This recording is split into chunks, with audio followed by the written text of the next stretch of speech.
And today we're going to be talking about selling creativity, and is the way that agencies kind of think about pricing and selling creativity. Is the model broken? And for the discussion today, we've got some great speakers. Blair Enns, who many of you know, is the founding partner of Win Without Pitching, and also author of at least 2 books that I know of, Pricing Creativity and the Win Without Pitching Manifesto. And many of you will also know him from his Two Bobs podcast with David Baker. So thrilled to welcome Blair today. Tim Williams, who this is my first time meeting him, and it's such a pleasure. I know he's made a big impact on the industry. So Tim is a founding partner of Ignition Consulting Group, and also the author of at least 2 books that I know, Positioning for Professional Services and Take a Stand for Your Brand. He also writes on the Propulsion blog for Ignition Consulting Group. So we're thrilled to welcome Tim today. And Brent Trimble is the managing director at Kantata for the marketing services and agency vertical. And prior to being at Kantata, Brent has spent a lot of years in the agency business and knows it inside and out. And we're thrilled to have Brent here today, and thrilled to partner with Kantata on these sessions. So before we jump in, just a few logistics. We've got a full conversation planned today, but we will try to take audience questions if you've got them. Also, feel free to share comments or links within the chat. I always find those actually really helpful when we output the final recording of these sessions, to just go through comments, suggestions, recommendations that those of you on the call have. So feel free to actively use the chat window or the Q&A pod, and if there are questions, we'll try to get to some of them in the course of the conversation. So thanks again for being here, and without further ado, we'll jump in. And I'm gonna start, I suppose, at the deep end and deal with the title of the session today, which is the agency approach to pricing creativity broken? And is it broken? Is it broken in places? What are your perspectives on that? So Blair, why don't we start with you on that one? Yeah, thanks, Tom. Really happy to be here. I want to say it's an honor for me to do this with Tim. As a matter of policy, I don't do panels, but when I was invited to do this with Tim, I jumped at it. I've made like 2 or 3 exceptions.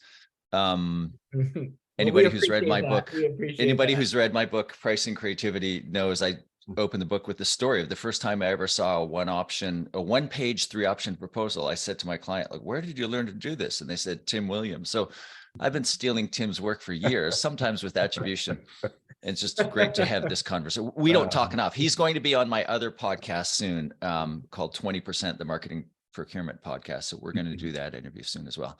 You're way too kind, Brent, and I return all those compliments. Thank you. I meant Blair. I'm sorry. Wrong Brent's B. kind too. Wrong B. Is the agency pricing model broken? Is that the question, Tom? Yeah. You know, and I think we'll talk more about models. Selling time for money is kind of like the underlying principle of really what what this business is built on. And I know that that's a complicated question, so we're gonna unpack this further. But I thought to get it started with just some broad perspective from each of our speakers on kind of this big topic, and then we'll drill in from there. Yeah. So there's the question of selling time for money. That's the default. Like that's the default business model.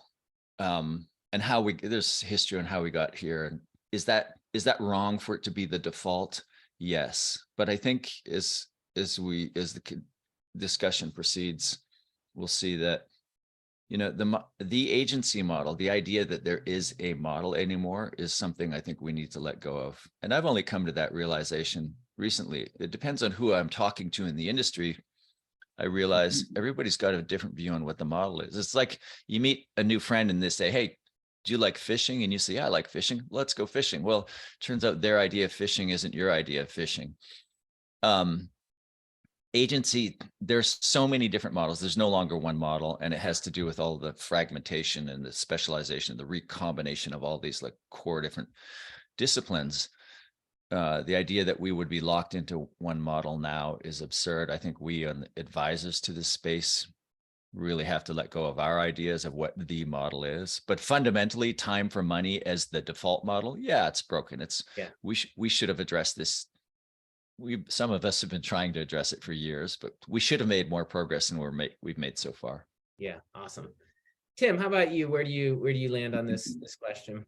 Yeah, well, thanks again, Tom, for inviting me. And I do appreciate a chance to work with SoDA finally. I echo everything Blair said. I usually don't do panels like this, but I thought, and I've known Brent for some time, so I figured this would be good, lively discussion, and I would learn a thing or two from it. I think the model is certainly broken. I think broken's maybe the wrong word. It's at least suboptimal. I mean, it can work. I get asked all the time, well, you've got multinational agencies who've been doing this for a long time, so clearly it works.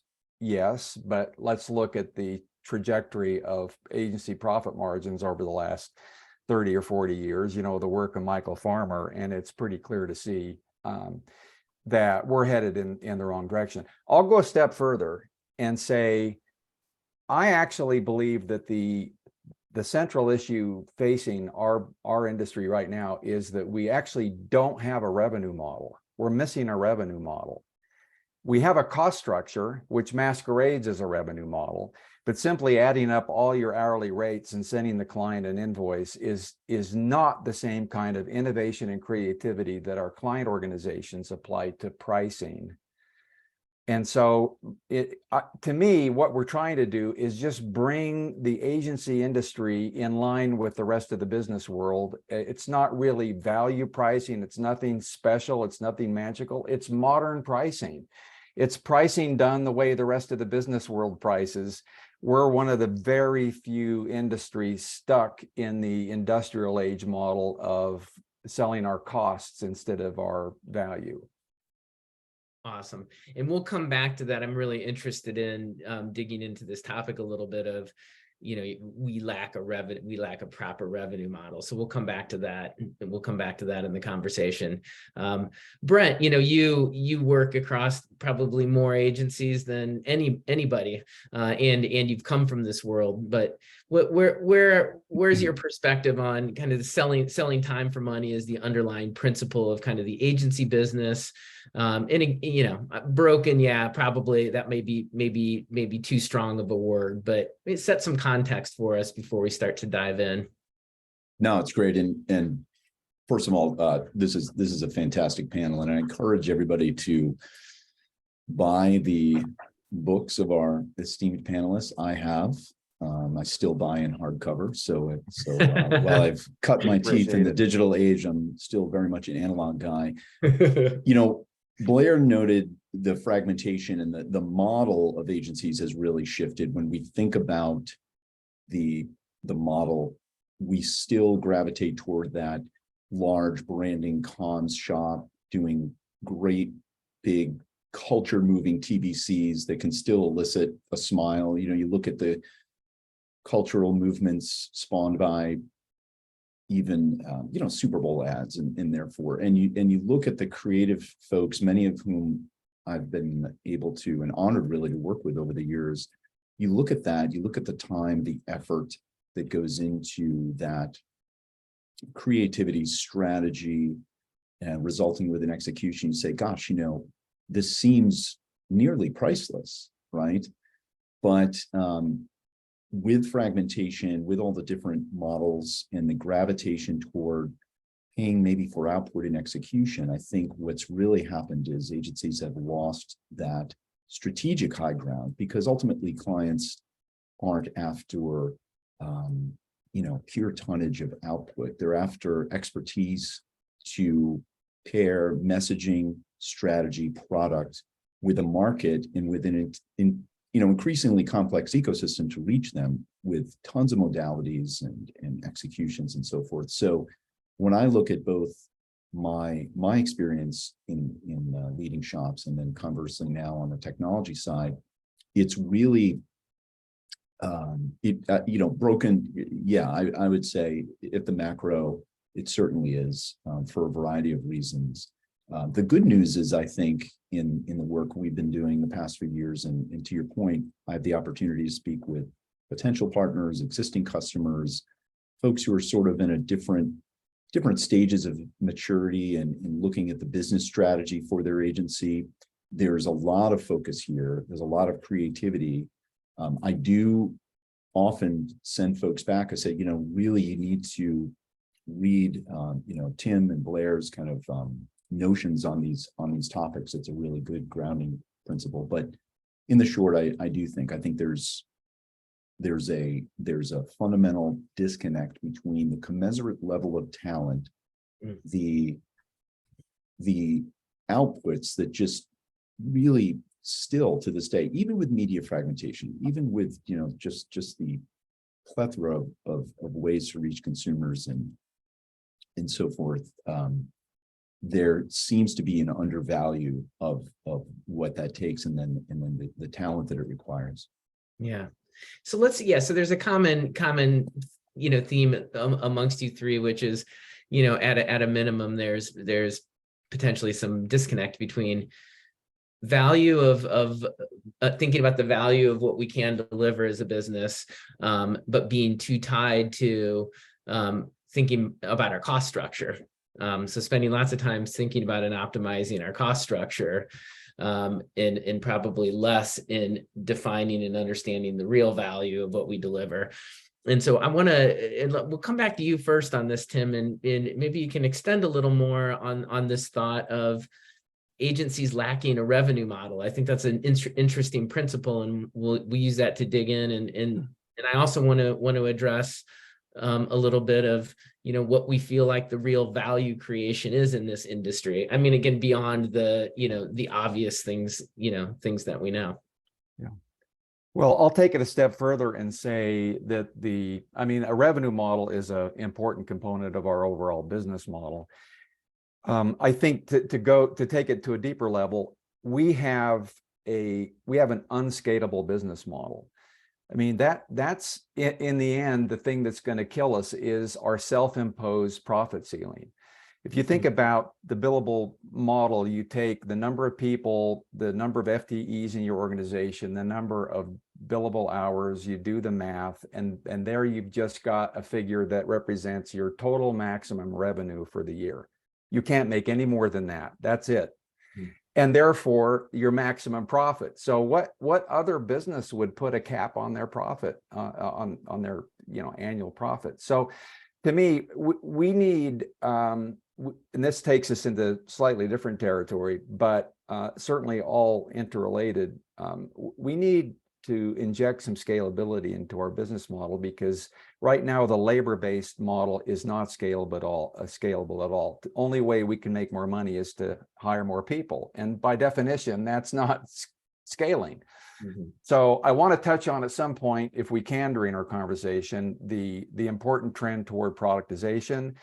And I think AI and machine learning come into that. How are you going to bill? How are we going to bill for that? The labor-based model makes no sense in that context. So I think it's an important turning point in our business. It's not just, can you make money billing by the hour? Sure. But if you look at the revenue per employee, which is one of my favorite metrics, of the average advertising agency, and this varies by discipline. Digital agencies would be different from media, but on average, WPP, for example, revenue per employee, 151,000. You know what it is at Google? It's a 1.3 million. Right. At Apple, it's over 2 million.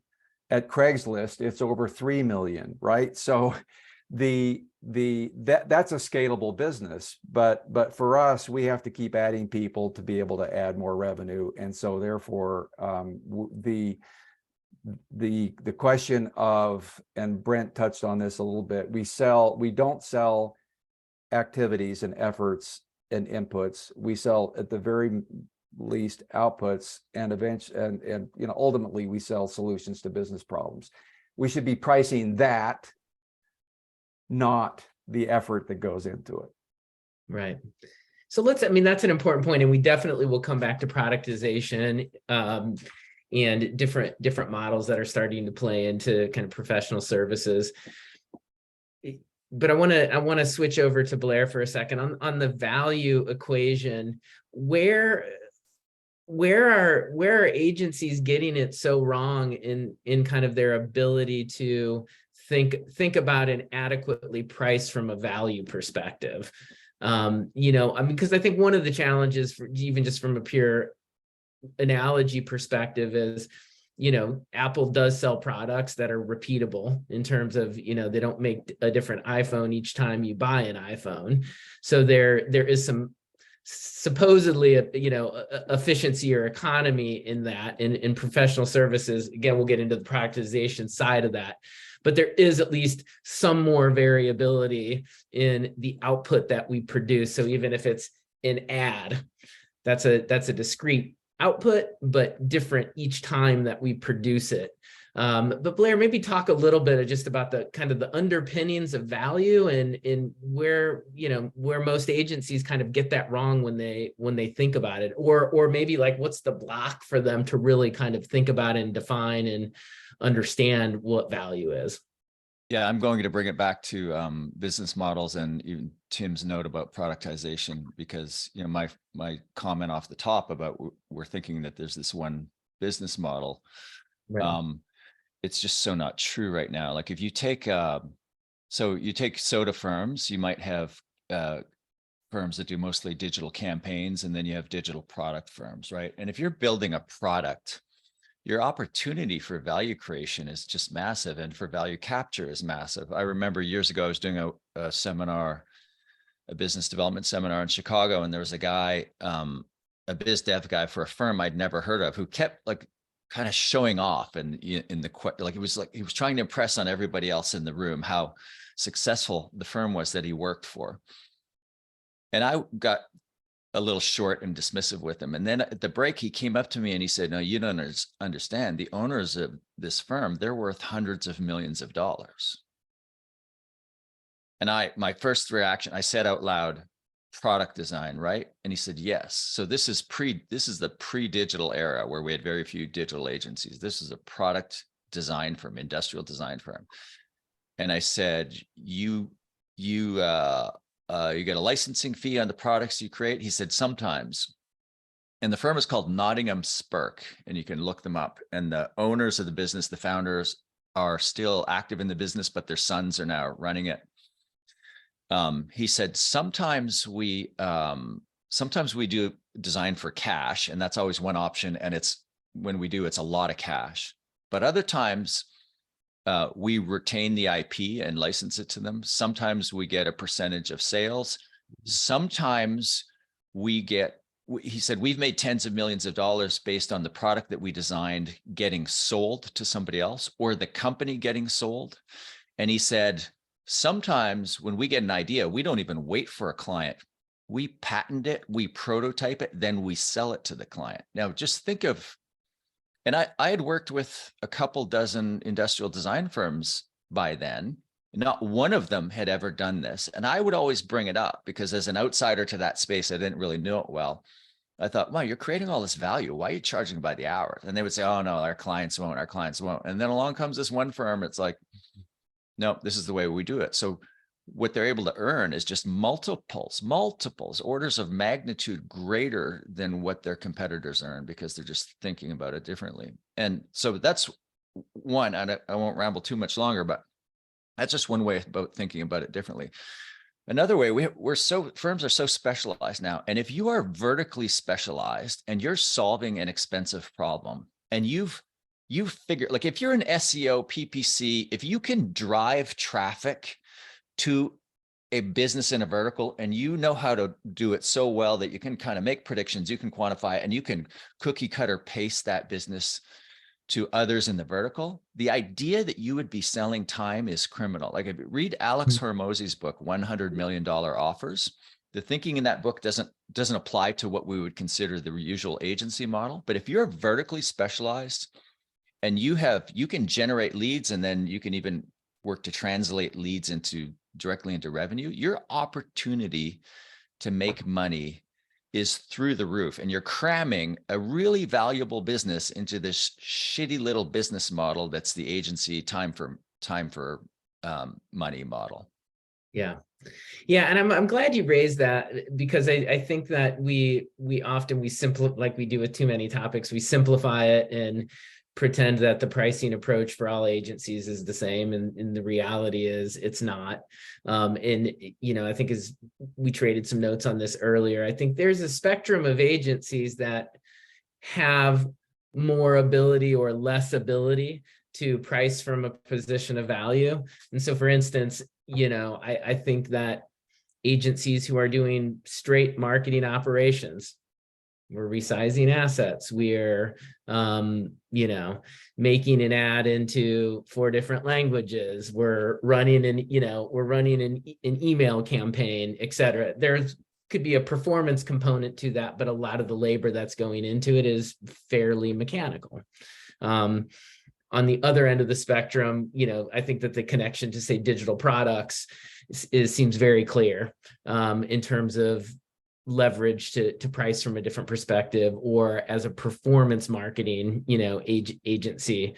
I'm going to jump to Brent, and I'll throw this at you and see if you have any thoughts on this, and we can kind of come back to Tim. But just as you were sort of looking at the agency universe, where are you seeing pockets, where, pricing from more of a value perspective feels more feasible, and again, it could be applied, I think, to any one of these, any one of these agency types, but there certainly feels like ones that are more feasible versus ones that are less feasible. Do you have any thoughts or perspective, on that? No, absolutely. So what we're seeing, and we deal with a wide array of agency types, as you noted, the whole spectrum, whether it's biddable media, public relations, all the way to your large comms shops, and certainly some holding codes. So I certainly won't name anybody, but I think where a lot of agencies are starting is recognizing the challenge and becoming a bit more disciplined. And sometimes the evolution of a pricing to value strategies just starts with holding the line, having confidence and conviction that their product is worth a premium. And whether that's grinding it out with procurement, who, we could probably spend a whole topic discussing that and how they sort of dissect hourly rates into to Tim's notion, that just is a race to the bottom, right? I mean, ultimately, and they say they sort of start there, and they say, then there's another realization that not all revenue is created equal, and there's really bad revenue. But in the middle of kind of the space, I'd say firms that are doing complex, diverse work where there is some activation, there is some kind of the machinations of acquisition marketing, all the way up to more of the large branding pieces. They're going back in time and they're looking with data at campaign elements, strategy, branding that resulted in tremendous shareholder value for their clients. They're with a little bit of business acumen, they're going back and looking at quarterlies and, gosh, we launched XYZ product and look what it did, look what it took off. Then they're computing their effort, what their total remit was, indexing that to some value. And now what they're doing is packaging these launches or components or executions and saying, we're putting a stake in the ground, and we're not getting into the rate card discussion with you and procurement. And if that's where this relationship is going, we're probably not the right fit. And they're having that conviction. And they're melding a bit of course, costs. We've got to pay our people and load and all that kind of stuff. A really compelling margin, but then a ladder of value on top of that, and packaging these components as large priced objects. I wouldn't say, in this we're seeing, I'm thinking in the past 36 months, talking to hundreds of shops. This is a prevailing notion we're starting to see, but they have to start with some data. And they have a corpus of history that they can go back to, but then indexing that against how did this do for our client? And of course, you immediately go to biddable media, or we're running AdWords campaigns, we have an Amazon practice, and whatever the case may be. That's the easy stuff, but it's more around market share, sentiment, trajectory, attach rates. What did this really do? Was this product launch mentioned in our clients' quarterlies? And then they're putting a premium on that and wrapping that in a packageable, kind of productized, without it being, of course, something like software or widget. So we are seeing that. We're definitely seeing that. Yeah. Tim, I'm curious, and this would be for Blair too, but just some practical considerations like this. So, how does an agency start to think about value and price it to some extent? That's sort of one facet of the question. And I suppose the other one is, as you get out in the market and sell it, not all of, but most of the buyers are buying when they look at the landscape and the competitive landscape, and they're looking at alternatives for getting particular work done. They're looking at pricing that's largely based on hourly rates. So so there's the component of how do you start to practically kind of like think about value and define it, and then how do you take steps to kind of compete effectively in a market where a lot of the buyers are rate driven? Yeah. Wow, there are a lot of topics packed into that question. Let me maybe start just by reminding us all that this is our pricing system. This is not the clients. They didn't invent it and say, hey, you have to work this way with us. We developed this in the early 1980s. I mean, prior to that, nobody in the business did a timesheet. I mean, Don Draper didn't do a timesheet, not just because he's a creative director, but because agencies in the 1960s, 1970s, up into the early 1980s, there was no such thing as time tracking. We had a completely different revenue model. We actually did have a revenue model back then. It was David Ogilvy, and I spent my formative years there, who takes credit for being the father of the fee system. When we unbundled our business and when we balkanized the agency business model, we had to look for other ways of making revenue. So David Ogilvy decided that we should copy what lawyers do. I mean, we decided that we're going to change the way we get paid. So if you worked at an agency at that period of time, you would have gone and met with your clients and said, hey, you know how you used to pay us commissions and markup and all of that? Well, now we'd like you to pay us by the hour. We're going to keep track and detailed hour. So we taught them the hourly rate system. Let's keep that in mind. They didn't impose it on us, because I think that's important. So because the reason they're playing back rates to us and we have all these obnoxious conversations is because we've trained them so well. They've developed all of their systems and all their structures and their procurement systems all around hourly rates, because that's how they think we want to be paid. So we have the opportunity and the responsibility to now say, hey, there are yet other ways that we would like to work with you in terms of compensation. So in terms of and Blair will have some great thoughts about this too. And by the way, if you want a place to start on this and you haven't really been exposed to it, you should buy and read Pricing Creativity, Blair's book, and it's it's the best place to start for sure for people who haven't been exposed. But I simply say, look, if you're looking for a place to start, just reimagine what you do as at least as outputs. Get out of the notion that you're selling activities and efforts. It's not what clients really buy. Everything you do can be reimagined as an output. So it can be framed and described as a deliverable. and attach your price to the output, not the input, to the deliverable, not the person, the program or the product, not the FTE staffing plan.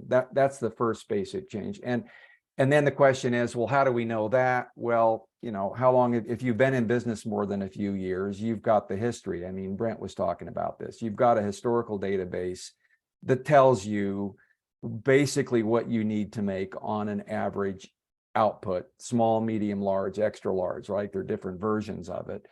That's the first basic place to start. And by doing that, you just made an important change. You've moved your organization away from this notion that we sell efforts and activities to, no, we sell deliverables at the very least, and lots of variations beyond that. And let me just say one more thing. There is, from what I see over the past few years, a strong global movement client side toward deliverable-based pricing.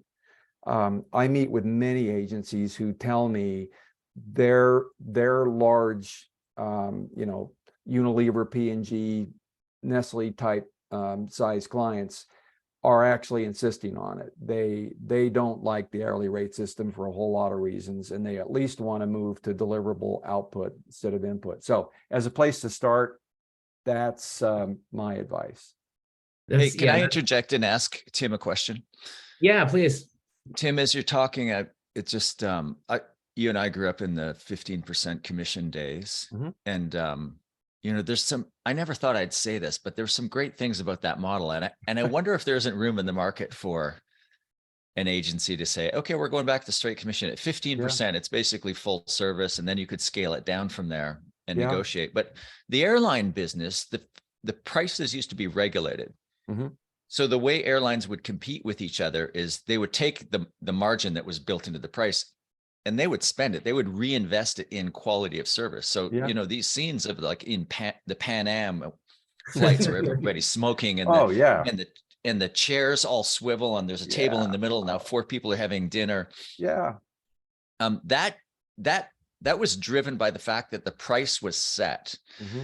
And then everybody was competing on quality, and the 15% commission, like all of the recent, there weren't these line items that were delivered to the client. It was the client was like, no, you take that 15% and you spend it however you think is best for our business. I never thought I'd be nostalgic for that model, but here I am. Well, let me give you a quick reaction since you brought it up. I mean, like you, I was raised on the idea that the commission system is evil.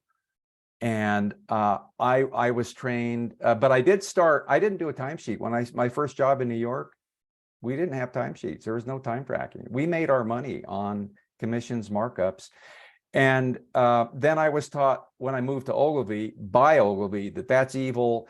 Everything's net. We're going to, you know, what you get, exactly what you pay for, no more, no less. I knew that whole drill, but I have gone back to the idea that actually commission system was better, more progressive, better alignment of economic incentives than the hourly rate system by far, for the reasons you just described, Blair. In a stroke, it eliminates the marketing procurement department. It does. And I mean, just quickly think about, you know, you've all watched Mad Men. They sit around thinking about, they've got a department store client and they're thinking about, should we move the men's department to the 3rd floor? And should, you know, what signs should greet people when they walk through the door? And they have product development ideas that agencies today don't do because there's no job number. You know, they can't bill it anywhere. But back then they had every incentive to want to make the brand successful, because the brand, the more successful the brand, the more they're going to spend, the more they're going to invest in media, the more the agency makes. It's a virtuous cycle that is non-existent in the realm of the hourly rate. Sorry, Blair. No, not at all. So a couple things to pick up on that. That the commission scenario works well with media spend. You know, lots of agencies aren't dealing with media spend in any meaningful way, so that definitely presents a challenge, a challenge there. But I do think, I mean, there's a simplicity to that model that's beautiful, really. But I want to pick up on, I'm going to throw a couple things at you, Blair. So I hope you can multitask, I think. When would you mind mentioning the book you mentioned earlier? I think it was maybe Yeah, about, it's yeah, $100 million offers by Alex Hormozy. And okay. you'll look at this book and you will think snake oil salesman, you will run the other way. Trust me. And it's really like, if you've got this converged business model where you're vertically focused, et cetera, it's, even if not, there will be some great takeaways in that. Okay. So then I want to have you pick up on this, just kind of the practical starting points of thinking about and understanding the value of what you deliver versus just the cost that it takes to deliver that.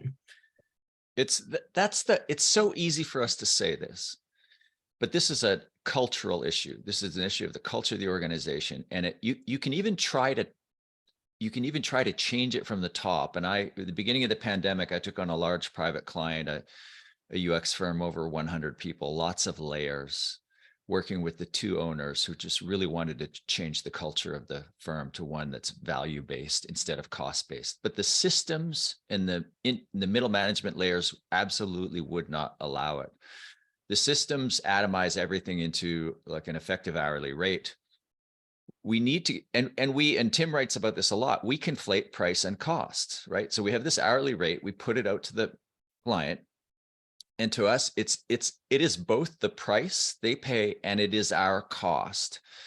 And it's not really our cost, it's our cost with an expectation of profit built in at a certain utilization rate. So we don't even make the distinction. Like in a normal business, if you're going to do cost plus, not even, so value-based, you would have a discussion about what the outcomes that the client wants to achieve. You would talk about, well, what's the economic value of that to be created? And let's say it's 10 million in net new recurring profit. Then you would go back to the team and say, okay, I want to price this at 5 million. You wouldn't even say that to your team. You would say to yourself, you would actually have a conversation with the client about, okay, well, what would fair compensation be for us if we could help you create this value? And there's more nuance to it than that. Then let's say you arrive at the number where you think it's half of the first year's profit is fair. And don't read anything, you will, but don't read anything into these numbers. But just let's say you decide you're going to price this at 5 million. You don't go back to your team and say, we have $5 million at cost to come up with a solution. You go back, you take profit off the table. You go back to the team and say, we have $3 million to come up with a solution, or 2 million or 4 million, whatever it is. You take the profit off the table, because in a normal business, profit is basically price less cost, right? Price less profit equals cost. So take your profit off the table. I would say still use your same hourly rate. And see it as cost with an expectation of another form of profit built in. But if there isn't a delta between the price that you're giving to the client and what you see as your costs, then you're fundamentally thinking about the business always from this place of cost-based. You have to start with value. You have to take profit off the table. And it's easy for us to say that. It's the hardest thing to do, to change the culture of an organization, even when the people at the top want to do it. Now, granted, that was a fairly large firm. It's really hard to change. Most of the systems are geared towards cost. Right. I want to dig into a facet of this, and then we're going to come back to Tim. We'll come back to kind of productization and in that facet. Although, let me ask you this quickly, because someone did throw this question in. Blair, Tim, you could address this. Any thoughts on this? Comes back to, we potentially created the buying behavior in the market, although for most of us, I think on the call, we've inherited the system. We didn't necessarily create it, and the buyers are. Buyers in a lot of ways aren't buying value. Like if you look at an RFP or a proposal, they're buying things, even though realistically they want to buy value, but they're going, well, we want a website, we want this campaign, we want this brand strategy. Can I just speak to that? Quickly? Yeah. Just because you get an RFP from a client saying, Sure, this is what we want to buy, this is how we want to buy it, we're so guilty of thinking, this is the law. It's like a tablet from Moses. Like, these things are crap. these documents that they give us to try to buy. So we need to look at them and go, oh, well, that's a nice attempt. Put it aside. Yeah. Let's have a conversation. It's just, you're not beholden to that stupid document. Yeah. So Bill, on this, so the question is, any quick tips or advice on, when the client's coming back to you and going, well, this isn't really how we buy agency services. Other than again, starting to be more discreet in who and how you work. But and I know that's a bigger topic. So maybe just some quick, top of the mind thoughts on addressing that question from clients. So if you really are creating economic value and you have a way of kind of measuring that, and you have some degree of confidence in predicting your ability to create economic value, that's when it makes sense to be pricing based on value. And then you find yourself having a conversation with a middle manager who's forced to buy a certain way. And that's the fundamental discount. It's one of the disconnect. It's one of the reasons why pricing and selling are inextricably linked. Executives are charged with future value creation. Managers are charged with managing people, projects, and budgets. Right. So you want to have value conversations with an executive, and where possible. And, some of the more progressive kind of managers who are moving fast up the hierarchy, they might be interested in the topic of value creation. Are you hearing somebody mowing my lawn? No. I think it's lovely that you're in a place warm enough that the lawn is being mowed. So I'm jealous about that. So I'm distracted. This is really loud. I'll hand this over to Tim to finish whatever my thought was. Yeah, Tim, any thoughts on just addressing that in kind of the client conversation? Well, I think nobody's better at this than Blair in his work. I mean, he teaches the art and science of having a backbone. It's the challenger sale. It's the polite, asserting, polite control. It's the yes, no, yes. It's, the agencies. Look, the essential problem is that agencies, I stand up in rooms full of CEO, CFO, C-level agency executives, sometimes of very large agencies, and I'll ask, how many here today have ever read a book on pricing? Not a single hand goes up. Interesting. How many here have read a book on the art of procurement? Not a hand. No, it's an unfair fight because we complain incessantly about how we're being dragged through the mud by procurement, and these guys are eating our lunch. And well, meanwhile, have you studied it? Have you been to a procurement conference? Have you listened to a procurement podcast? Do you know the art of pricing? Have you read any of Ron Baker's books? Or, it's so I mean, I only have so much patience for the frustration that's being expressed by agency people who've put zero effort into learning, Negotiating with Backbone, Reed Holden, best single book I've ever read on dealing with procurement, because he deconstructs all the games that procurement professionals play and offers really practical advice for pushing back. But how many agency people have read that book? Right. Very, very few. I think I'll add that book pairs nicely with another book he wrote called Pricing with Confidence. So Pricing with Confidence, then Negotiating with Backbone. They're both small, easy to read books. Yep. Those are awesome. And I want to, Brent, I'm going to move to another topic, but I want to just emphasize here, because Blair, I've had a chance to work with you enough, and Tim, I'm hearing similar things, is that I think we collectively, we undervalue the extent to which a lot of this is around behavioral change and mindset change. It's like we're getting mired in the intellectual complexity of thinking like, well, how could you possibly do that? Like, how could I change the perspective of the market? Or it's, here's how I think about costs. And sometimes, and I hear people tell me this all the time. It's like, well, I mean, like that sounds nice on paper, but it doesn't work. And, the reality to making it work is in the practice and in the behavior. It's not always in the fact that it's an intellectually complex solution. It's actually in a lot of cases not intellectually complex. So I just want to kind of reflect that back to the audience, because I see that a lot and I hear that resistance a lot, but I do understand that the reality of making this work is largely behavioral. And I think Tim's point is a great one too. It's like, how much have we taken the time to really educate on ourselves on the art of negotiation, on the art of procurement, on the art of pricing?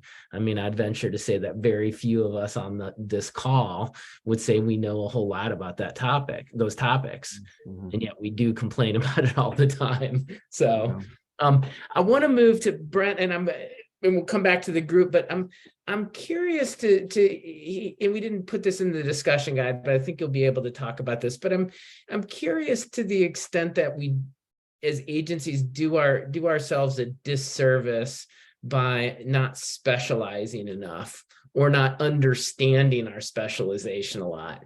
Or another way of looking at it is, is it harder for us to achieve value from the outputs that we're creating when so many of us as agencies do so many things? And it's kind of like, oh, well, we're this creative agency who does brands, and we do campaigns, and we do this, and we do websites, and there's a pendulum in the industry that moves between more integration, more services, and more specialization, and I get that, in both models work. But I'm just curious from your perspective what you see. I see most agencies having a hard time really thinking about specialization, and I'm wondering if that is at least a facet that hampers us in our ability to command any kind of premium value for the work that we're doing. It certainly can be. It's an excellent question, excellent topic. And my observations in the past few years have been more agencies are at least attempting to go into some kind of vertical specificity in industry. So that gives you the opportunity. You can be very horizontal in practice and delivery, but if you're specialized and have valued expertise in key industries, managing directors, head of data science, head of research, who are thought of by clients as peer level or above, and really know, travel and tourism, really know, of course, life science has been doing this for a long time, but have a real commanding height. This is where, and Tim spends a lot of time on this, and I think, I was an early adherent to, take a stand for your brand, in fact, talks a lot about this, but really specializing in industry. You can, of course, specialize in practice. And an example would be, if you're a system integrator of a particular piece of technology or practice, or you're building maybe an Amazon practice, they've experienced, huge growth, and you can really be known for that. What I've noticed over the years is a trend in shops to take a page, I think, out of the management consultancy playbook and really specialize in deep vertical specificity to client business. Yeah. Doesn't mean you shed specific practice. Maybe it will over time. Maybe they atrophy. You don't really need them, and you don't need to be as horizontal. But that attempt, and we talk to a lot of different shops, and we talk about BI and insights into your business, and how are different facets of your business doing. Where do you place your bets 18, 24, 36 months out? How do you craft and mature a business? And really, it helps refine focus of your new business strategy. It helps refine focus of talent. Where do you invest in cultivating people? But it's red ocean, blue ocean. But I anecdotally and have seen more of that, and it is something certainly we encourage. And if you look at performance of shops, good, bad, or indifferent, I mean, the category, broadly, marketing services has been pretty resilient, right? We've had some bumps made through the pandemic. Even, this year, some of the holdcos are reporting decent numbers. as a, as bellwethers. But when you look at shops that choose to go very deep in specificity in industry and client category, and really publish thought leadership that's very highly regarded, deeply researched, commission studies in the market, invest in the talent that's seen to be real specialists, they inevitably do very, very well. Yeah. Yeah. Tim, do you just want to weigh in on that a little bit? This notion of, are there too many generalist agencies out there that are kind of hampering themselves in terms of real value creation by their generalist approach to creativity, Yeah, sure. I mean, you said it, Tom. If you want to command a premium price, it helps to be able to deliver premium value. I think that the best way to look at this that should be clear to anybody, what do clients ultimately buy from us? Obviously, my answer is it's not efforts and activities. What is it? Well, in a word, my favorite answer to that question is expertise. Clients buy our many years in the business, our knowledge of the category, the contacts we have, the numerous times we've solved similar client problems. And expertise cannot be packaged up in a unit of time. It's the wrong container. The clock is the wrong measurement device for knowledge work. It has nothing to do with what we do and nothing to do really with expertise. So if you buy the answer that clients ultimately buy our expertise, then you have to come to the realization that you can be expert at something, but you can't be expert at everything. Yeah. Right. The generalist so-called full service agency is really a frustrating business model. I mean, our mutual friend David Baker writes a lot about this, his books, and he's got a new book out now on expertise.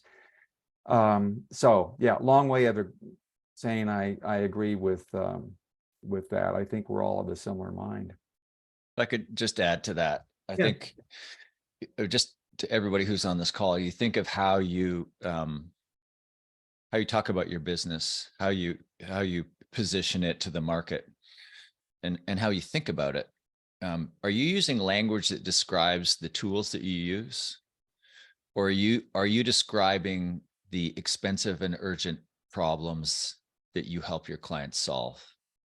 It's one or the other. And the people who are still like holding on to this generalist, like, Tim's written 2 books on this, and it's, I think we've been doing this about the same length of time, over 20 years for me now. And it's like, I'm almost like, I get frustrated at the topic that there's still people. We'll have a conversation with somebody that's like, yeah, I know we need to specialize, but my partner, the creative director, we're just resisting.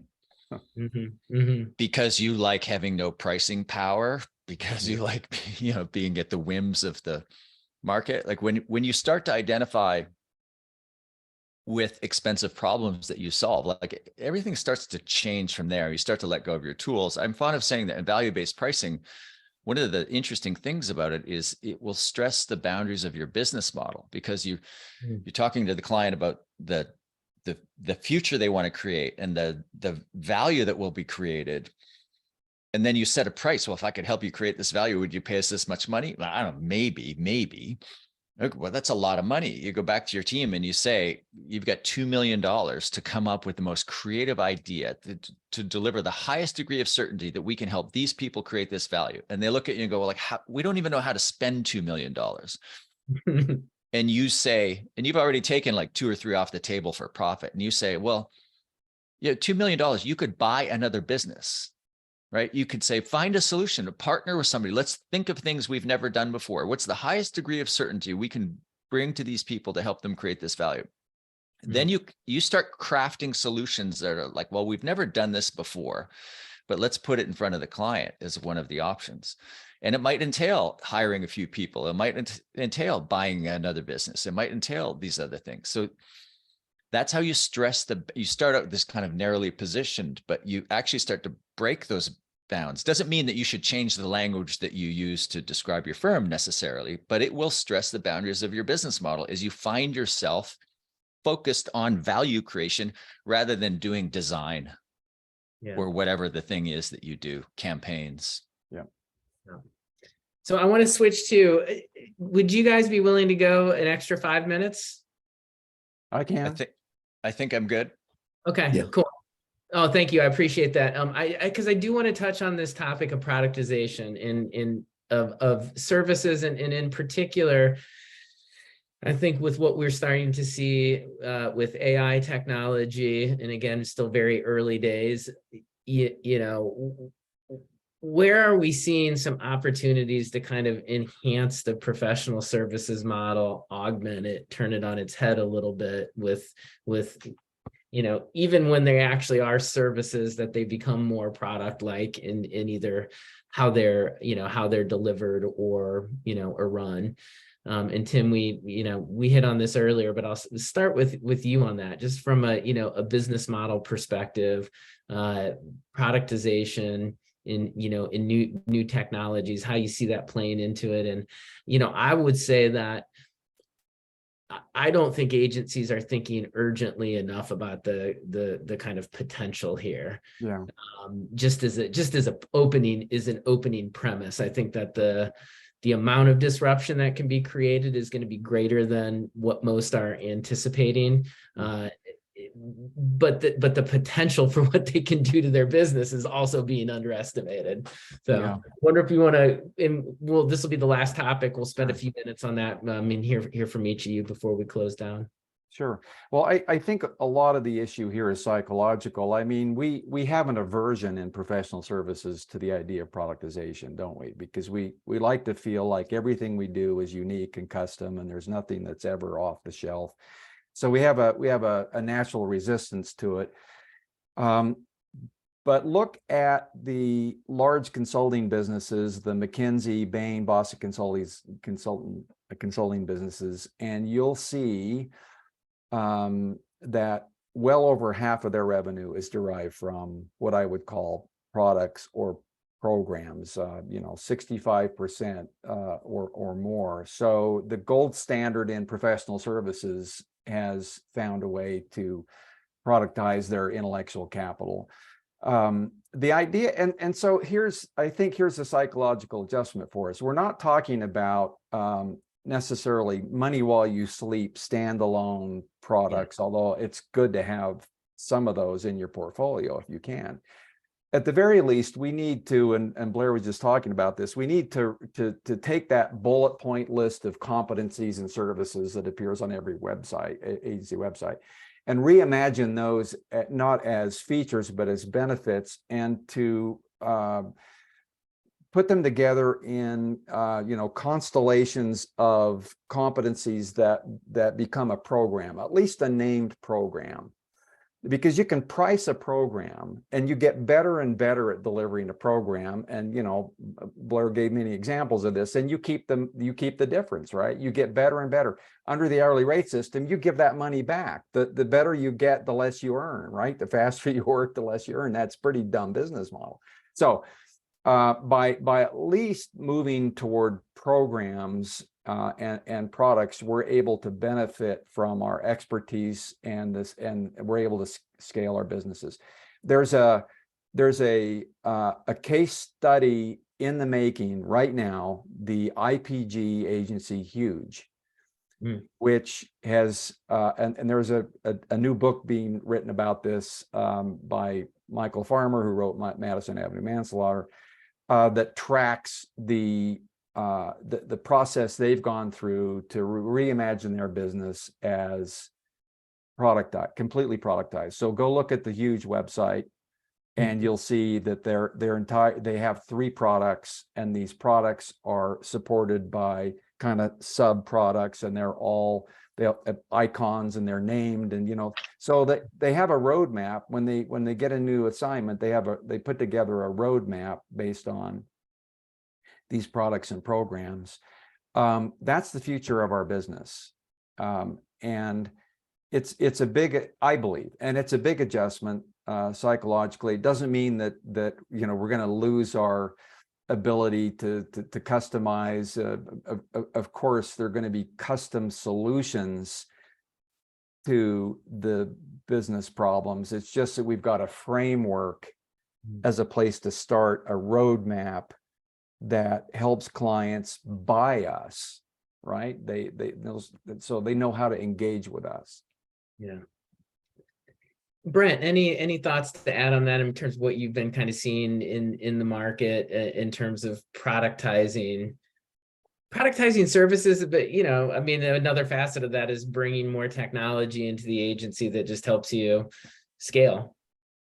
Scale. There is, yeah, absolutely. That's part of it, and I think the huge example is great, and I encourage everybody to, as Michael's book comes on the market, and the requisite tours come out, take a look at the website, and we're good friends with Huge, so it's been great to see that transformation. The other flip side of this is building these programs with repeatable processes. So while Bain and McKinsey and BCG do productize these programs, they do manage services, all kinds of delivery packages at global scale. Coming to the solution is something that they productize very, very early in the formative stages for it. So, strategic frameworks, how to create outcomes, and agencies can take a real close look at that and say, how are we, what frameworks and what methodologies do we employ to ultimately build the solution that then we can price the value and not be creating this from scratch each time. Doesn't mean that it discounts creativity. In fact, one of our contentions when we talk to agencies in various stages of maturity and when they're getting serious about their business is good operations and good practices give you more time back for creativity, innovation, exploring where is this shop going to go? What kind of talent and resources and technology are we going to invest in? So those fundamental frameworks, McKinsey has a lot of them, and it's amazing that this is expertise, establishing frameworks for critical thinking to drive client outcomes that agencies can get for free. You can certainly invest in some training, get your people stood up, and how to talk value and outcomes with clients. But those formative stages, we're definitely seeing that for productizing. Certainly, I think looking at that upcoming Huge case study is and how they've been availing it out, and you can see it in real time, is certainly a great model to emulate.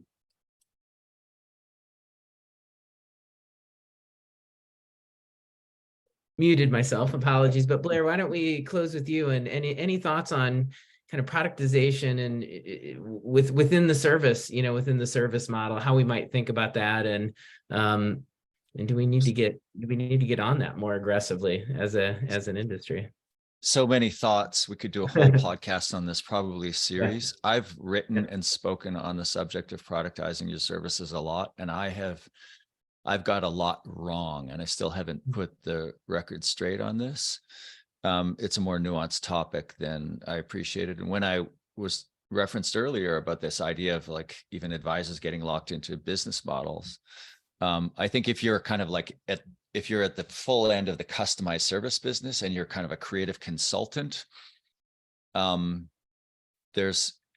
you want to beware of productization. But the reality is that there's just not many firms like that anymore. You look at the most lucrative firms, productized services, or like I like the way Tim framed it, programs, value-based pricing.